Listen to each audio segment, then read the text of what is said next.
All right, sixth graders, we're getting into some cool algebra today. So today we're learning how to factor expressions. Check us out. So we're going to start off easy. So look at this model and use it to answer the questions. So how many 5s are in the model? Well, let's see, 1 and 2. There are 2 5s. How many 3s? 1, 2. 2 3s.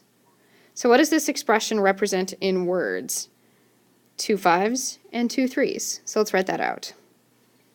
If we want to write that as an expression, we would write it like this.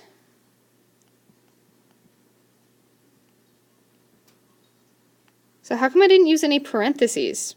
Well, because I know I always have to do multiplication first anyways, so I don't even need the parentheses. All right, go ahead and go through this on your own and have me check it before you move on. This part too.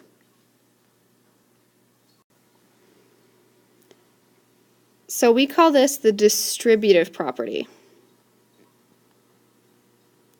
That no matter how you distribute your multiplication, you're still going to get the same answer.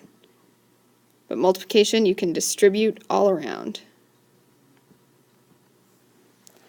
So let's look with variables instead of numbers.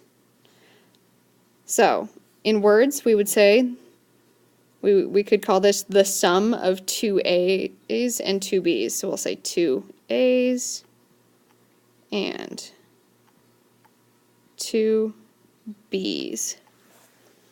So what does 2A mean? Well, it means we have 2 A's.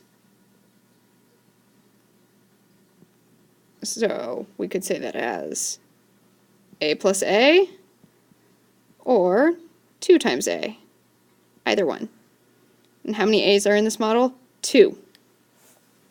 How many B's? 2. Now look carefully at this next model and look at what it's telling us. That right now the two grouped together, they're being added, not multiplied. So how many A's are in this expression? We still have 2. How many B's are in this expression? We still have 2. What expression could we write to represent the model? Any of the ones we used for the last model, or we could do something like this. A plus B plus A plus B, or 2 times A plus B. And I would like to remind you that if there's a number snug up against the parentheses, that means that it's being multiplied by everything inside the parentheses. So are these two expressions equivalent? Yes, they both have 2 A's and 2 B's, don't they? Now here's where we're going to put this in action. So we're going to rewrite the expression 3F plus 3G. So the expression's basically asking us to make it shorter. Expanded it, if we made it longer, it would look like this. 3 times F plus 3 times G. But we're going to make it shorter. So the greatest common factor, we have 2 numbers here. The greatest common factor of 3 and 3 is, 3. So we could rewrite it like this. 3F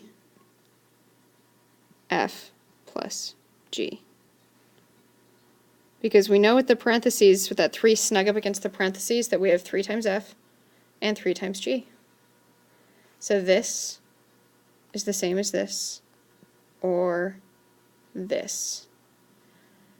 We're not going to answer this question quite yet, because I'm going to show you on the next problem. So once again, this question is asking us to make it shorter. You can go ahead and write that. So if we wrote this in expanded form, then it would look like 6 times, oops, sorry, I forgot we want to use the dot, times x plus 9 times, the dot, times y.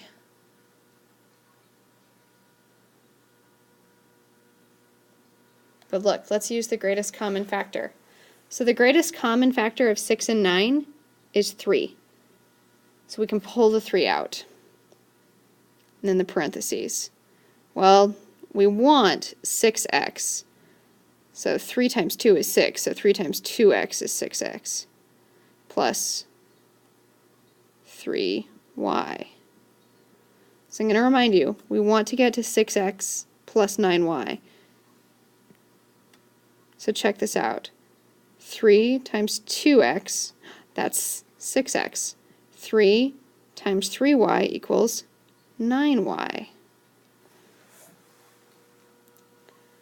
So I'd like you to try this again for a different problem. I'd like you to rewrite 4x plus 8y and rewrite it just like we did this, where you pull out the greatest common factor and bring it to me once you're done.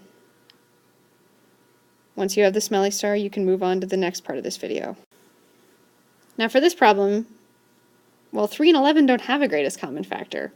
They're both prime numbers. Their greatest common factor is 1, so that's not going to be very useful.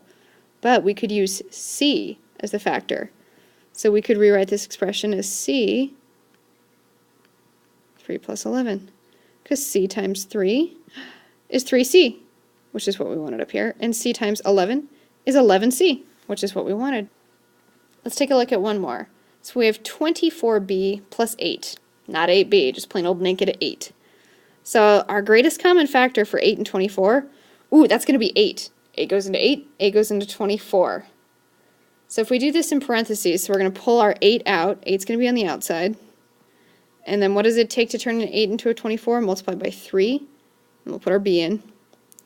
Plus, well, what do you have to multiply 8 by to be 8? 1. Alright, so let's make sure. Well, 8 times 3b, yep, well, that would be 24b. And then 8 times 1, yep, that would be 8. Alright, looking good. Go ahead and practice on the exercises, and each time you finish a set, come check with me. This is a little complicated, and I want to make sure we're all on the right track. Good luck!